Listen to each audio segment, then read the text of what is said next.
ಪ್ರಧಾನಮಂತ್ರಿಗಳಾದಂಥ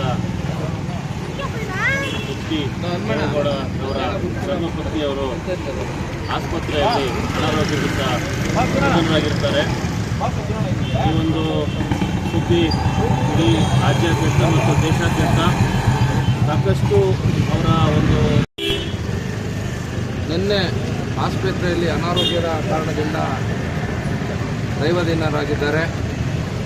ನಮ್ಮ ದೇಶದ ಮಾಜಿ ಪ್ರಧಾನಮಂತ್ರಿಗಳಾದಂಥ ಶ್ರೀ ಎಚ್ ಡಿ ದೇವೇಗೌಡರ ಪತ್ನಿಯವರು ರಾಜಕೀಯದಲ್ಲಿ ಗುರುತಿಸ್ಕೊಂಡಿಲ್ಲ ಅಂದರೂ ಸಹ ಆ ಕುಟುಂಬಕ್ಕೆ ಮತ್ತು ನಮ್ಮ ಕರ್ನಾಟಕ ಜನತೆಗೆ ಒಂದು ಶಕ್ತಿಯಾಗಿದ್ದರು.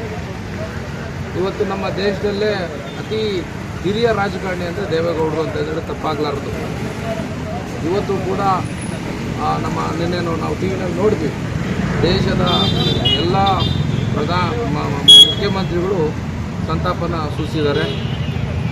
ಇವತ್ತು ಚೆನ್ನಮ್ಮನವ್ರಿಗೆ 4 ಜನ ಗಂಡು ಮಕ್ಕಳು ಮತ್ತು 2 ಹೆಣ್ಮಕ್ಳು. 1954ರಲ್ಲಿ ದೇವೇಗೌಡರನ್ನ ಮದುವೆಯಾಗಿ ಬಂದಾಗಿಂದ ಒಂದು ಆದರ್ಶ ಪತ್ನಿಯಾಗಿ ಸಂಸಾರನ ನಿಭಾಯಿಸಿದ್ದಾರೆ. ಅವರು 87 ವರ್ಷ ಆಗಿದೆ ವಯಸ್ಸು. ಇವತ್ತು ಅವರು ಆ ಕುಟುಂಬನ ಮತ್ತು ನಮ್ಮನ್ನೆಲ್ಲ ಅಗಲಿ ಹೋಗಿದ್ದಾರೆ.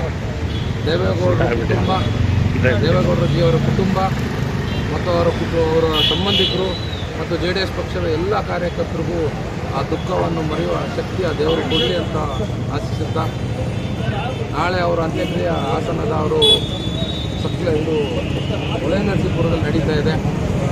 ಅವರ ಆತ್ಮಕ್ಕೆ ಶಾಂತಿ ಸಿಗಲಿ ಅಂತ ಕೋರ್ತಾ ಇವತ್ತು